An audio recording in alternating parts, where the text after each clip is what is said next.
James Longman. James Longman. James Longman has more. Yeah, so we're here at Place de la Nation. This is where thousands of people marching today will end their march. Why have you come here? Pourquoi vous êtes venus?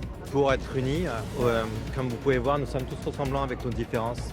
Nous sommes tous différents avec nos ressemblances. We're all here different. You can see two people from the banlieue, totally different. Et madame, vous êtes venue ici, d'où vous êtes venue? Nous, on habite ici à Paris, tous les victimes. Representing all the France and all the victims who've suffered this week.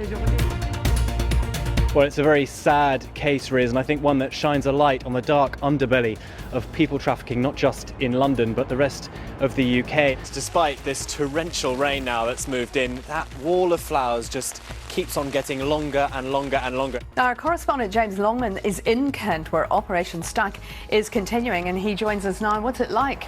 Well, it's eased up a little bit, I've got to tell you. We're actually at the forward control centre of Operation Stack. And what about the lorry drivers who've been stacked up there on the M20? Well, it's pretty boiling here, I've got to tell you. It's a hot, hot day, and I'm up here, and it's quite breezy up here. Down there in their cab, if you want to come and have a look down, you can see they're out and about. Cab drivers, boiling hot conditions, and the people of Kent still inconvenienced. Hey, James, thank you very much. This cycle path will now pass directly in front of Buckingham Palace. Now, we're in central Beirut, and we're on our way to meet a group of Syrian refugees who fled the war next door. But these men are gay men, and they've suffered extraordinary levels of persecution. One young man from Raqqa says he was kidnapped by ISIS when they took control of his city. They hit me so much that day. I passed out 4 times, but I didn't want to give anyone up. So what does it mean to you now to have each other? I cannot live without him. 2 voters in the Irish referendum on same-sex marriage.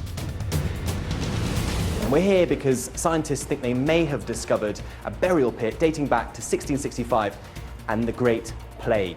Mike Henderson is here to explain a little bit about it. Senior osteologist, thank you so much for joining us. Sarah's watching these bones. It's an important discovery, isn't it? Yeah, it's really great. We've just finished the excavation of approximately 3,500 burials.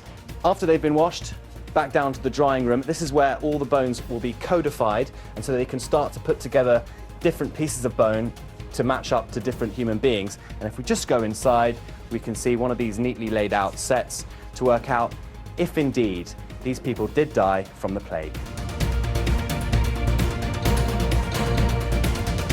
James Longman, BBC News.